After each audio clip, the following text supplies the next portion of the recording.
बिस्मिल्लाहिर्रहमानिर्रहीम। अस्सलाम वालेकुम नाज़रीन, आप यूट्यूब चैनल देख रहे हैं। मैं इमरान खान हूँ।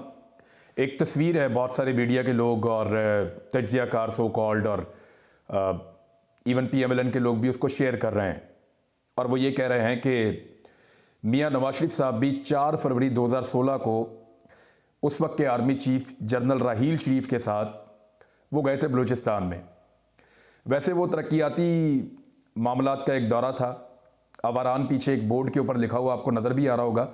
एक सड़क के ऊपर जीप चला रहे थे जनरल राहील शरीफ और नवाज शरीफ साहब उनके साथ उस जीप में बैठे हुए थे। पीछे जो है वो एक ऑफिसर हैं और बाकी सिक्योरिटी के लोग हैं और आगे पीछे सिक्योरिटी का स्क्वाड है और उसमें वो एक तस्वीर खींची गई थी मियाँ नवाज शरीफ साहब की जनरल राहील के साथ और उसको फिर बहुत प्रोजेक्ट किया गया था। डॉन अखबार में भी वो लगी थी और बहुत सारे अखबारात में बाद में इसको उठाया गया था। सोशल मीडिया पे भी इसको बहुत ज़्यादा वायरल किया गया था। ये 2016 की बात है। अब तस्वीर लगाने वाले ये कह रहे हैं कि 2022 में यानी ये 4 फरवरी 2016 को नवाज शरीफ साहब की ये फ़ोटो लगती है, यानी फरवरी का आगाज़ ही है। और मियाँ नवाज शरीफ साहब के बाद इमरान खान साहब भी ठीक 6 साल बाद फरवरी में ही 8 फरवरी को मौजूदा आर्मी चीफ के साथ दौरा करते हैं बलूचिस्तान का वंस अगेन।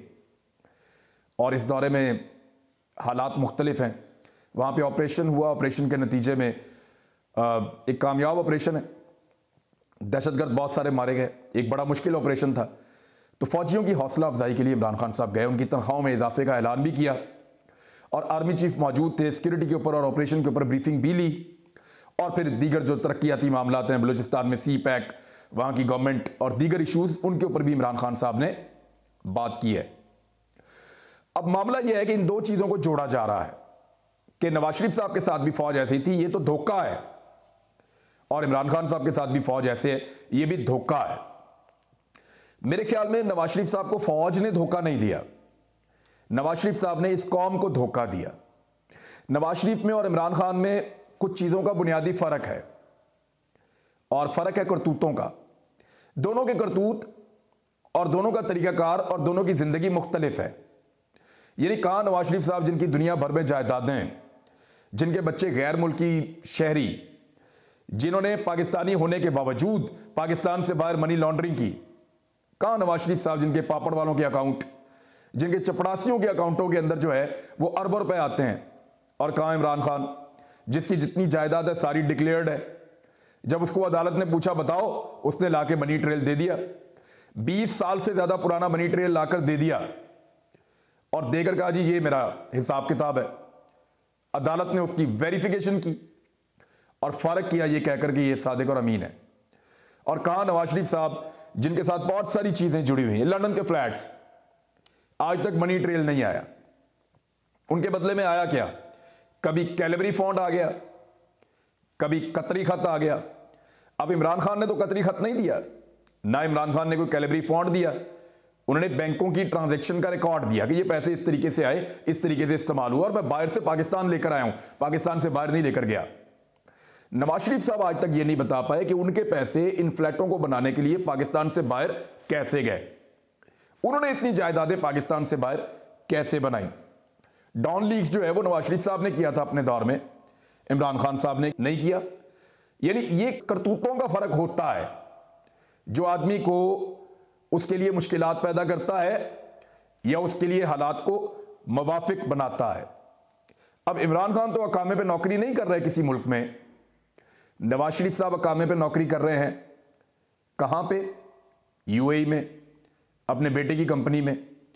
अकामे पे नौकरी क्यों करते हैं, जरा इस पे गौर कीजिएगा। अकामा एक ऐसा डॉक्यूमेंट है जिसके जरिए से आप स्विस बैंकों में या आप चाहें तो दुनिया भर के जो टैक्स हेवन्स हैं वहाँ पे आप गैर कानूनी तौर पे अपना पैसा जमा कर सकते हैं अकामे की बुनियाद पे, और आपका पैसा पकड़ा भी नहीं जाएगा।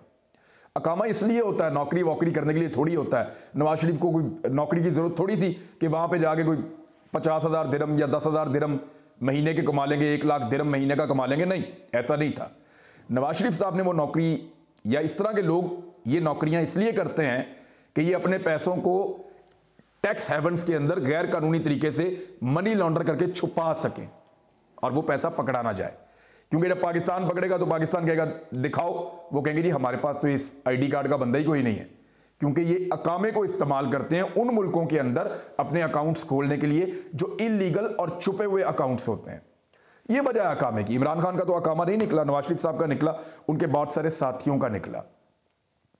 तो ये फर्क है, ये तस्वीर लगा के कोई प्रोजेक्शन ना कीजिए। मेरे ख्याल में इमरान खान में और नवाज शरीफ में बहुत फर्क है। नवाज शरीफ साहब के लिए मुश्किलात उनकी अपनी पैदा की हुई थी। इमरान खान साहब के लिए जो मुश्किलात हैं वो हालात की हैं, कोरोना की वजह से हैं, महंगाई की वजह से हैं, आलमी सप्लाई चेन की वजह से हैं। और आलमी सप्लाई के हवाले से अभी एक और खबर आई है, वो खबर मैं आपके साथ पहले शेयर कर लूं, उसके बाद फिर मैं आपको एक दो चीजें और बताता हूं। आलमी सप्लाई चेन के हवाले से ये खबर है, और ये गोल्डमैन सैक्स ग्रुप और ये प्रोडक्ट रिसर्च के सरबराह हैं जो जेफ करी, उनका ये कहना है कि मुस्तकबिल में भी दुनिया को महंगाई और अशिया की कमी का सामना रहेगा। उन्होंने कहा कि उन्होंने अपनी पूरे करियर के अंदर कभी इतनी महंगाई और चीज़ों की कमी नहीं देखी। एक इंटरव्यू में उन्होंने कहा कि मैं 30 साल से ये काम कर रहा हूं और मैंने कभी ऐसी मार्केट नहीं देखी। ये एक ऐसा बहरान है जिसमें हमें हर चीज़ की कमी का सामना है, चाहे वो तेल है, गैस है, कोयला है, तांबा है, एल्युमिनियम है, या जिस चीज़ का भी आप नाम लें, हमें उसकी कमी का सामना है, खुराक की कमी का भी सामना है। उनका कहना था कि मुस्तकबिल को देखते हुए ऐसा लग रहा है कि मार्केट में सप्लाई की कमी रहेगी और ताजर फौरी चीज़ों की दस्तयाबी के लिए बम्पर प्रीमियर कीमत अदा करने पर मजबूर होंगे। ब्लूमबर्ग कमोडिटी स्पॉट इंडेक्स, जो कि 23 तवानाई यानी धातुओं और फसलों के मुस्तकबिल को देखता है, उसके मुताबिक 2022 में एक रिकॉर्ड महंगाई देखी गई है। यानी आइंदा महंगाई ज़्यादा भी हो सकती है, सप्लाई चेन ज़्यादा इफेक्ट भी हो सकती है। इसकी वजह तेल की बढ़ती हुई कीमतें हैं जो 2014 के बाद अपनी बुलंद तरीन सतह पर पहुंच गई हैं। देखिए, अगर रशिया का वाकई झगड़ा हो जाता है यूक्रेन के साथ, जो मगरबी ममालिक उसको इस दुनिया के ऊपर मुसल्लत कर रहे हैं इस झगड़े को, तो फिर गैस और तेल की कीमत मजीद बढ़ जाएगी और दुनिया के अंदर महंगाई की शरह में मजीद इजाफा होगा और उसका इंपैक्ट तमाम मुल्कों पे आएगा, खासतौर पे गरीब और तरक्की पजीर ममालिक पे। पाकिस्तान पे भी उसका इंपैक्ट आ सकता है।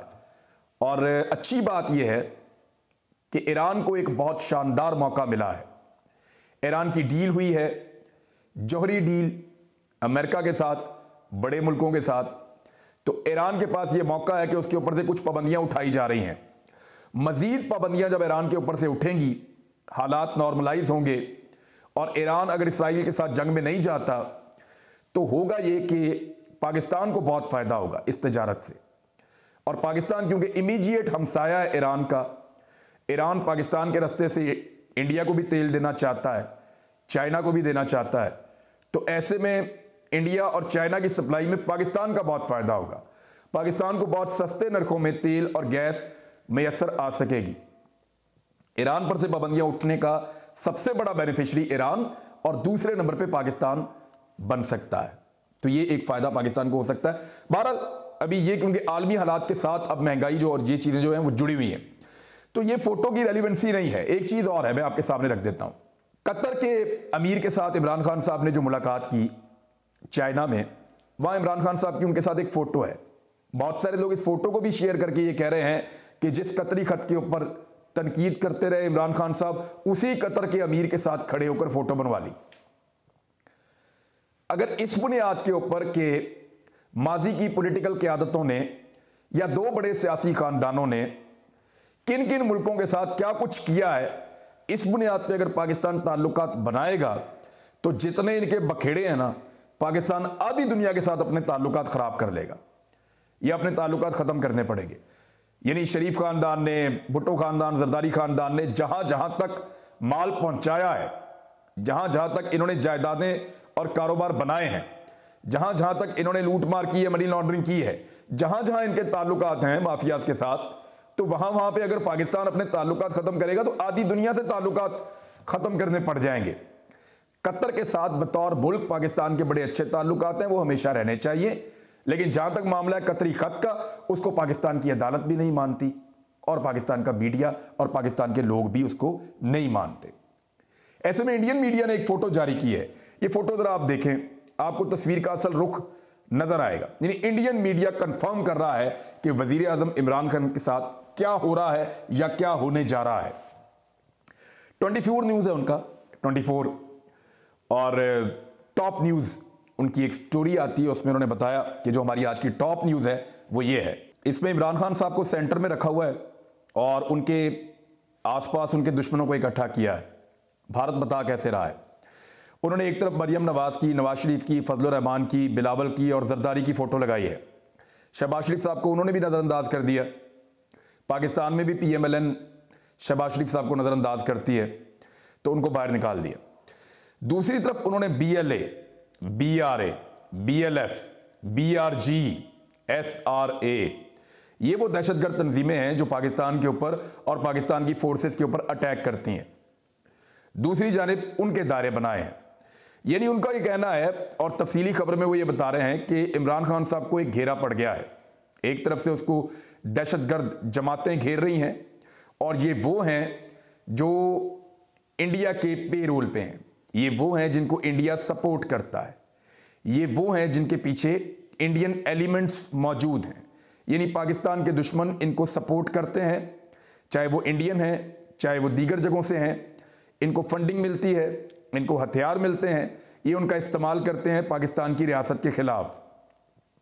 दूसरी तरफ जो लोग हैं, यानी इन्हीं के हम पल्ला जिन लोगों को जोड़ा गया है, वो लोग भी ऐसे हैं जो पाकिस्तान की रियासत के खिलाफ प्रोपेगेंडा करते हैं, पाकिस्तान के इदारों के ऊपर अटैक करते हैं, पाकिस्तान की फौज के ऊपर और पाकिस्तान की अदलिया के ऊपर और पाकिस्तान के हर उस इदारे के ऊपर जिससे इनको मफाद ना मिल रहा उसके ऊपर अटैक कर देते हैं। और इमरान खान साहब जो हैं वो सेंटर में हैं। यानी पॉलिटिकल और दहशतगर्द, ये दो किस्म की तहरीकें इमरान खान साहब के खिलाफ खड़ी हैं और ये उनको नुकसान पहुंचाना चाहती हैं जिनसे वो लड़ रहे हैं, प्राइम मिनिस्टर ऑफ पाकिस्तान। आप एक बात पे गौर करें, ये सब एक दूसरे को गाली देते थे। मुस्लिम लीग नून काफ लीग को कहती थी बहुत बुरा, MQM जो है वो मुस्लिम लीग नून को कहती थी बहुत गंदे लोग हैं, पीपल्स पार्टी नून लीग को कहती थी, नून लीग पीपल्स पार्टी को कहती थी, पीपल्स पार्टी MQM को कहती थी, MQM पीपल्स पार्टी को कहती थी, काफ लीग नून लीग को कहती थी और काफ लीग इवन पीपल्स पार्टी को भी बहुत बुरा कहते। सारे ही आपस में लड़े हुए थे। फजलुर रहमान साहब इन सबको बुरा कहते थे, ये सब फजलुर रहमान को बुरा कहते थे, हर कोई आपस में लड़ा हुआ था। लेकिन आप मजे की बात देखें, ये सब एक दूसरे को माफिया कहते थे, ये सब एक दूसरे को बुरा भला कहते थे। वक्त ने साबित किया कि ये सब वाकई बहुत बुरे थे और एक ही आदमी है इस वक्त जो इन सबको बुरा कहता है और ये सारे उस एक आदमी के दुश्मन बने हुए हैं। और वो कौन है? इमरान खान। इमरान खान साहब के खिलाफ इस वक्त सबसे बड़ा मुहिम यह है कि उनके इत्तेहादियों को तोड़ा जाए और वक्त पूरा ना करने दिया जाए। इत्तेहादियों की सिचुएशन इस वक्त क्या है मैं आपको बता देता हूं। पीपल्स पार्टी ने काफ लीग से मुलाकात की, उन्होंने कहा ठीक है आप सही कह रहे हैं, ये वैसा आदमी नहीं है जिसके साथ पॉलिटिक्स में मजा आ रहा हो, लेकिन हम उसका साथ अभी नहीं छोड़ सकते। इस वक्त हम किसी एहतजाजी तहरीक में आपके साथ खड़े नहीं होंगे, हमें इमरान खान के साथ खड़ा होना है। उनकी ये मजबूरी इसलिए है कि नून लीग के साथ मिलकर तो वो इलेक्शन लड़ नहीं सकते, अब वो नून लीग की जिद बन चुके हैं। PTI के साथ मिलकर वो इलेक्शन लड़ सकते हैं, अकेले इलेक्शन में जाएंगे इमरान खान को धोखा देकर तो मजीद मार पड़ेगी, कुछ भी पल्ले नहीं बचेगा। तो काफ लीग तो ऑप्शन लेस हो गई।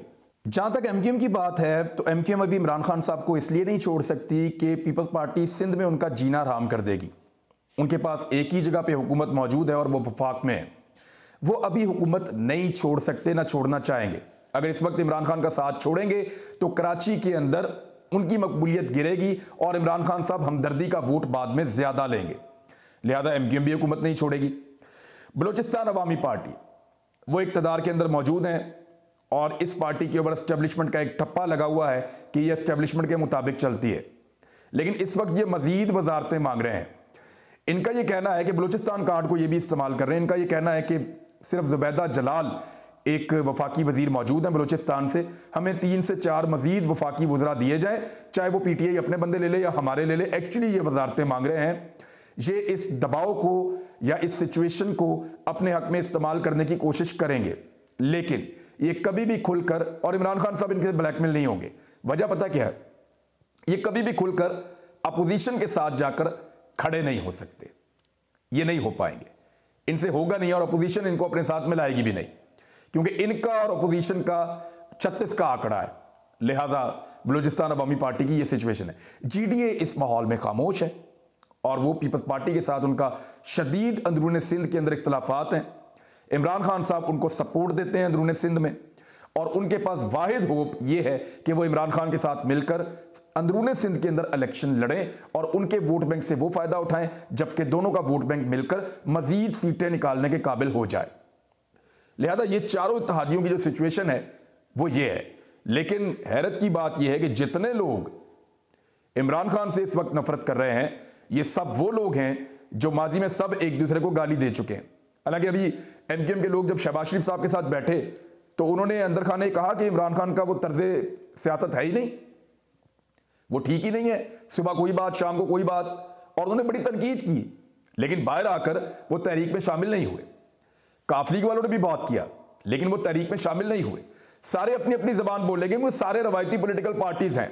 तो ये था इत्तेहादियों की सूरत हाल और इमरान खान साहब के बारे में भारतीय मीडिया का एक सच। अब जिन लोगों को बिल्ली को चिचड़ों के ख्वाब आते हैं ना, ख्वाब जब वो सोती है बिल्ली तो उसको चिचड़ों के ख्वाब आते हैं, तो ऐसे ही ख्वाब बाज लोगों को आ रहे हैं। नजम सेठी ने एक नया दावा किया कि 3 हफ्ते के अंदर इमरान खान साहब फारिग हो जाएंगे, निकाल दिए जाएंगे। 3 हफ्ते के बाद बात करेंगे, लेकिन बिल्लियों को छिछड़ों के ख्वाब आ रहे हैं। अब तक के लिए इतना ही। अपना ख्याल रखिएगा, अपने इस चैनल का भी। अल्लाह हाफिज़।